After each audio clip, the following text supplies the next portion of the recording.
नमस्कार। आज हम एक बड़ी ही दिलचस्प और थोड़ी रहस्यमयी सी लगने वाली लोक कथा पर बात करने वाले हैं। वो कहानी जो हम सबने कहीं ना कहीं सुनी है कि रावण ने शनि देव पर पैर क्यों रखा था। जी नमस्कार। और ये सवाल अक्सर उठता भी है। कहानी सुनने में सीधी लगती है, पर इसके पीछे कई परतें हैं, कई मतलब छिपे हैं। और शुरू में ये साफ कर देना जरूरी है, जैसा आपने कहा, कि ये मुख्य रूप से लोक कथाओं में मिलती है। बिल्कुल, पुराणों में भी कुछ संकेत मिलते हैं और ज्योतिष से जुड़ी मान्यताओं में इसका जिक्र ज्यादा है। मतलब वाल्मीकि रामायण या महाभारत जैसे ग्रंथों में ये कहानी इस तरह से सीधे सीधे नहीं मिलती। सही। तो आज हम इसी कहानी की गहराई में उतरेंगे, समझने की कोशिश करेंगे कि रावण ने ऐसा क्यों किया होगा, शनिदेव की क्या भूमिका थी, और सबसे जरूरी, इसके पीछे का सिंबोलिज्म, मतलब वो सांकेतिक अर्थ क्या है। हाँ, क्योंकि लोक कथाएं सिर्फ कहानियां नहीं होती, वो अक्सर समाज के गहन विश्वासों, उनकी नैतिक सोच को सामने रखती हैं। तो चलिए शुरू करते हैं। सोचिए, इतना ताकतवर राजा जिसने देवताओं तक को हरा दिया, उसे क्या जरूरत पड़ी कि वो ग्रहों के देवता शनिदेव पर पैर रखे। कुछ तो खास बात होगी। जरूर। और इसकी जड़ें जुड़ी हैं रावण के अपने ज्ञान और उसकी कह सकते हैं बहुत ज्यादा महत्वाकांक्षा से। अच्छा। हम रावण को एक महान योद्धा, लंका के शक्तिशाली राजा के तौर पर तो जानते हैं, लेकिन ज्ञान, क्या वो इस तरह का ज्ञानी भी था कि भाग्य को बदलने की सोचे? ये बात बहुत महत्वपूर्ण है। रावण सिर्फ वीर नहीं था, वो वेदों का, शास्त्रों का, ज्योतिष का, तंत्र मंत्र का प्रकांड विद्वान माना जाता है। बहुत बड़ा पंडित था वो। शिवतांडव स्तोत्र भी तो उसी ने रचा था, है ना? जी हाँ, बिल्कुल। तो उसे ग्रहों की चाल, उनके असर, इन सब की गहरी समझ थी। और शायद इसी ज्ञान ने उसे ये आत्मविश्वास या कहें कि अहंकार दे दिया कि वो प्रकृति के नियमों को भी बदल सकता है अपनी मर्जी से। और इसी का उदाहरण हमें मेघनाद के जन्म के समय देखने को मिलता है। एकदम सही।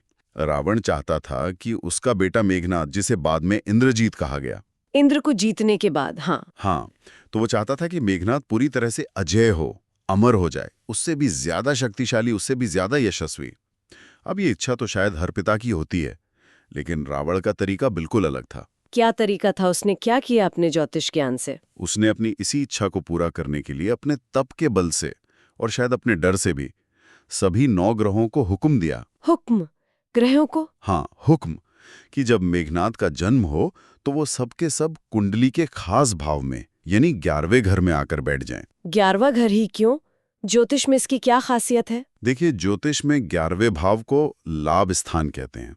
ये आपकी इच्छाएं पूरी होने का, आपकी आमदनी, आपकी उपलब्धियों का घर माना जाता है। बहुत शुभ भाव है ये। अच्छा। तो रावण ने सोचा कि अगर सारे ग्रह, खासकर शुभ ग्रह, इसी एक घर में होंगे तो बेटा तो फिर अपराजय हो जाएगा। उसके लिए असफलता या मौत का कोई चांस ही नहीं बचेगा। अरे, ये तो मतलब सीधे सीधे प्रकृति को चुनौती देना हुआ। ग्रहों की अपनी चाल है, अपना नियम है, उन्हें एक जगह रुकने का हुक्म देना, ये तो रावण का अहंकार दिखाता है ना। बिल्कुल चरम अहंकार, जिसे कहते हैं ह्यूबरस। वो खुद को भगवान समझने लगा था। उसे लगा कि उसकी ताकत और ज्ञान के आगे सब कुछ छोटा है। सृष्टि के नियम भी। वो सिर्फ धरती पर नहीं, बल्कि ग्रहों पर, भाग्य पर भी कब्जा चाहता था। और उस वक्त रावण का डर भी तो इतना था कि शायद ही कोई मना कर पाता। हाँ, यही हुआ। ज्यादातर ग्रह रावण के गुस्से और ताकत से डरकर उसकी बात मान गए। वो सब आकर 11वें भाव में बैठ गए, मेघनाद की कुंडली में। सब मान गए? नहीं, एक थे जिन्होंने ये हुक्म पूरी तरह नहीं माना। कौन? न्याय के देवता शनिदेव। अच्छा, शनिदेव, जिन्हें कर्म फल दाता कहते हैं, जो धीरे चलते हैं पर न्याय करते हैं। उन्होंने क्यों नहीं मानी बात? क्योंकि शनिदेव का स्वभाव ही न्याय का है, अनुशासन का है। वो कर्मफल देखते हैं, हकीकत देखते हैं। उन्हें ये अहंकार, ये अन्याय बर्दाश्त नहीं हुआ। उन्हें लगा कि ये प्रकृति के नियम के खिलाफ है, कर्म के सिद्धांत के खिलाफ है। तो उन्होंने क्या किया? सीधे मना कर दिया। नहीं, शायद सीधे रावण से भिड़ना उस वक्त मुमकिन ना हो। पर उन्होंने पूरी तरह हाँ भी नहीं कहा। उन्होंने एक तरीका निकाला, बहुत सटिल, बहुत महीन सा, पर उसका असर बहुत गहरा होना था। क्या तरीका? यही वो तिरछा बैठना या वक्र दृष्टि वाली बात है। कुछ वैसा ही। लोक कथाएं और ज्योतिष की मान्यताएं यही कहती हैं। शनिदेव रावण के कहने पर 11वें भाव में आ तो गए, लेकिन वहां सीधे अच्छी पोजीशन में नहीं बैठे। तो उन्होंने या तो अपनी टांग थोड़ी फैला दी या अपनी स्थिति थोड़ी वक्र कर ली, मतलब टेढ़ी। इससे हुआ ये कि उनकी दृष्टि कुंडली के दूसरे भावों पर भी पड़ने लगी, शायद 12वें भाव पर जो हानि का भाव है, या लग्न पर जो जीवन का भाव है। और ज्योतिष में शनि की दृष्टि अच्छी नहीं मानी जाती है ना? हाँ, आमतौर पर शनि की दृष्टि जहां पड़ती है वहां कुछ कमी, रुकावट या देरी लाती है। तो 11वें भाव में होकर भी उनकी इस टेढ़ी स्थिति ने उस भाव की पूरी शुभता को, मतलब परफेक्शन को भंग कर दिया। एक तरह से एक लूप होल बना दिया। यानी ये सिर्फ हुक्म ना मानना नहीं था, ये शनिदेव का अपना काम करने का तरीका था, न्याय करने का। बिल्कुल, ये उनके स्वभाव के हिसाब से ही था। उन्होंने रावण के अहंकार को चुनौती दी, पर अपने ढंग से न्याय और कर्मफल के सिद्धांत को बचाए रखा। और इसी छोटी सी लगने वाली बात ने यह पक्का कर दिया कि मेघनाद चाहे कितना भी ताकतवर क्यों ना हो, वो अमर या पूरी तरह अजेय नहीं हो पाएगा। उसकी मौत की संभावना बनी रहेगी। वाह, मतलब भाग्य को पूरी तरह बदला नहीं जा सकता, किसी के चाहने से भी। सही कहा, कर्म का लेखा मिटाया नहीं जा सकता। तो जब रावण ने देखा, वो खुद तो ज्योतिष जानता था, उसने देखा कि शनिदेव ने उसकी बात पूरी तरह नहीं मानी है, उनकी पोजीशन थोड़ी अलग है, तब क्या हुआ? वाह, उसे समझ आ गया होगा, या कम से कम ये दिख गया कि शनिदेव पूरी तरह उसके काबू में नहीं आए हैं। उसकी इच्छा पूरी होने में एक अड़चन आ गई है। बस ये देखते ही उसका अहंकार भड़क उठा, वो गुस्से से पागल हो गया। उसे बर्दाश्त नहीं हुआ होगा। बिल्कुल नहीं, कि तीनों लोगों को जीतने वाले रावण का हुक्म कोई ना माने, खासकर शनिदेव, जिन्हें शायद वो बाकी देवताओं की तरह ही अपने नीचे समझ रहा था। और फिर इसी गुस्से में, इसी अहंकार में आकर उसने वो किया जिसके लिए ये कहानी जानी जाती है। हाँ, इसी गुस्से और टूटे हुए अहंकार में उसने शनिदेव को सजा देने की ठानी।